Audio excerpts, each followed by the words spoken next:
Hi friends, ഞാൻ ഇന്ന് ചെയ്യാൻ പോകുന്ന ഒരു ബണ്ണിൻ്റെ റെസിപ്പിയാണ്. സാധാരണയായിട്ട് നമ്മൾ ബേക്കറിയിൽ നിന്നൊക്കെയല്ലേ ബണ്ണ് മേടിക്കാറ്. എന്നാൽ ഓവനൊന്നും ഇല്ലാതെ തന്നെ നല്ല സോഫ്റ്റ് ആയിട്ടുള്ള ബണ്ണ് നമുക്ക് വീട്ടിലുണ്ടാക്കിയെടുക്കാൻ പറ്റും. ഇത് കണ്ടോ, നല്ല സോഫ്റ്റാണ് ഈ ബണ്ണ്. വളരെ കുറച്ച് സാധനങ്ങൾ മാത്രം മതി ഈ ബണ്ണുണ്ടാക്കാൻ. ഇതുണ്ടാക്കുന്നത് എങ്ങനെയെന്ന് നോക്കാം. ഈ ബണ്ണുണ്ടാക്കാൻ വേണ്ടി ഈ പാത്രത്തിലോട്ട് ഒരു 2 കപ്പ് മൈദാമാവ് ഇട്ട് കൊടുക്കാം. ഇതുപോലുള്ള മെഷറിംഗ് കപ്പ് ഇല്ലെങ്കിൽ കുഴപ്പമില്ല. അതിന് പകരം നമ്മൾ ചായയൊക്കെ എടുക്കുന്ന ഗ്ലാസ്സിൽ ഒരു 2 ഗ്ലാസ് മൈദാമാവ് എടുത്താൽ മതി.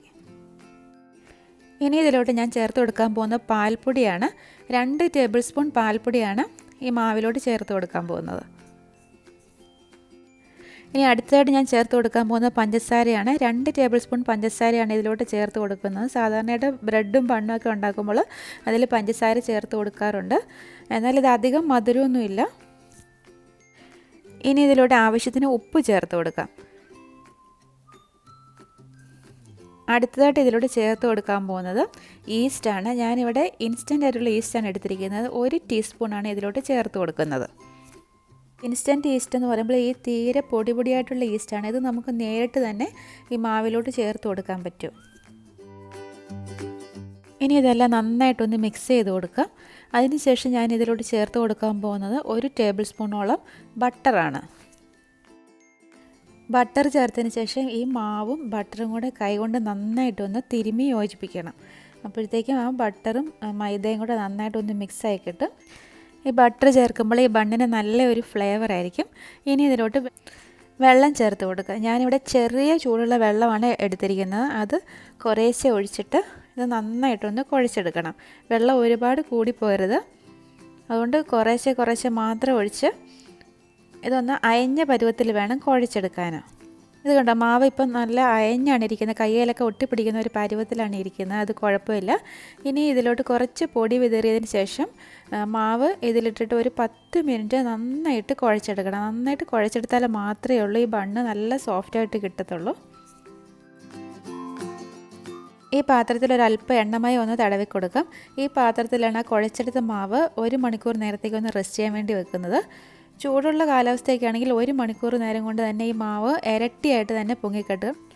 തണുപ്പൊക്കെയുള്ള സ്ഥലങ്ങളാണെങ്കിൽ കുറച്ചും കൂടെ സമയമെടുക്കും മാവൊന്ന് പൊങ്ങിക്കിട്ടാൻ വേണ്ടി.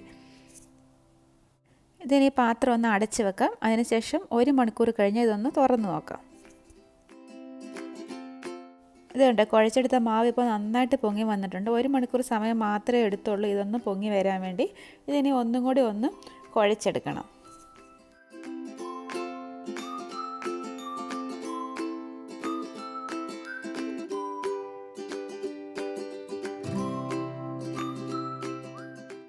ആ കുഴച്ചെടുത്ത മാവ് ഇനി ഒന്ന് കട്ട് ചെയ്തെടുക്കാം.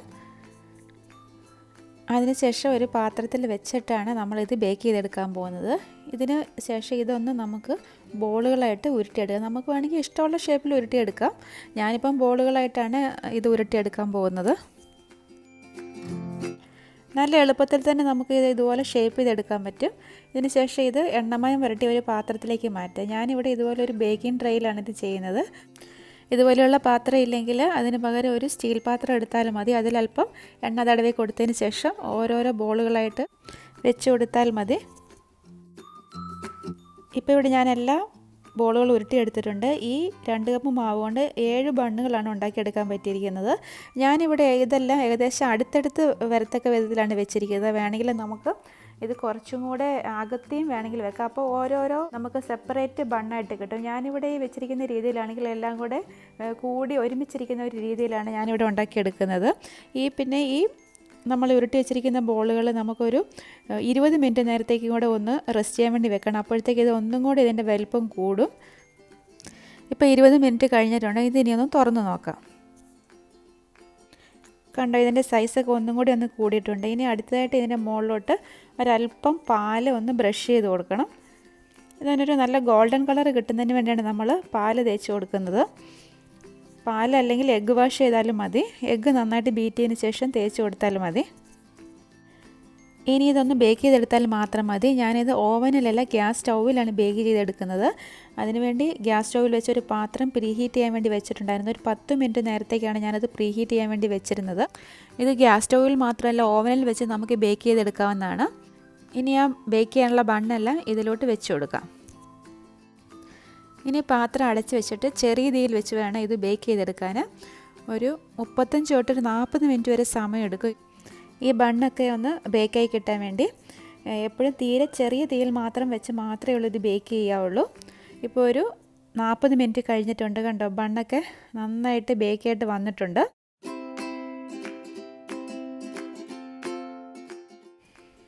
ഇപ്പോൾ ഇതിന് ചെറിയ ചൂടുണ്ട്. നല്ല സോഫ്റ്റ് ആയിട്ടുള്ള ഒരു ബണ്ണാണ് ഇത്. കണ്ട് തൊട്ട് നോക്കുമ്പോൾ തന്നെ അറിയാം നല്ല സോഫ്റ്റാണ്. പക്ഷേ നമ്മൾ ഓവനിൽ വെക്കുമ്പോൾ കിട്ടുന്ന ആ ഒരു ഗോൾഡൻ കളറ് നമ്മൾ ഗ്യാസ് സ്റ്റോവിൽ വെച്ച് ചെയ്യുമ്പോൾ കിട്ടത്തില്ല.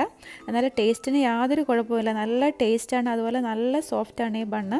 ഇത് വെറുതെ കഴിക്കാനോ അല്ലെങ്കിൽ ചായയുടെ കൂടെ കൂട്ടിയോ എന്തെങ്കിലും കറിയുടെ കൂടെയൊക്കെ കൂട്ടി കഴിക്കാൻ പറ്റിയ നല്ലൊരു ഐറ്റമാണ് ഈ ബണ്ണ്. തീർച്ചയായിട്ടും നിങ്ങൾ ഉണ്ടാക്കി നോക്കണം.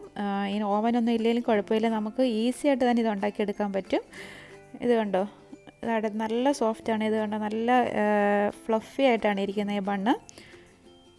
ഇതിൻ്റെ വീഡിയോ നിങ്ങൾക്ക് ഇഷ്ടമായെന്ന് വിചാരിക്കുന്നു. ഇഷ്ടമായാൽ തീർച്ചയായിട്ടും നിങ്ങൾ ഉണ്ടാക്കി നോക്കണം. ഇത് ഉണ്ടാക്കുമ്പോൾ നല്ലതായിട്ട് ഇത് കുഴച്ചെടുക്കണം, അതാണ് ശ്രദ്ധിക്കേണ്ട കാര്യം. നന്നായിട്ട് കുഴച്ചാൽ മാത്രമേ ഉള്ളൂ നല്ല സോഫ്റ്റായിട്ട് കിട്ടത്തുള്ളൂ. ഇതിൻ്റെ വീഡിയോ ഇഷ്ടമായാൽ ലൈക്ക് ചെയ്യാനും കമൻറ്റ് ചെയ്യാനും ഷെയർ ചെയ്യാനും മറക്കരുത്. അതുപോലെ ചാനൽ സബ്സ്ക്രൈബ് ചെയ്യാനും മറന്നു പോകരുത്. വീണ്ടും അടിപൊളിയായിട്ടുള്ള നല്ലൊരു റെസിപ്പിയുമായി കാണാം. Thank you for watching.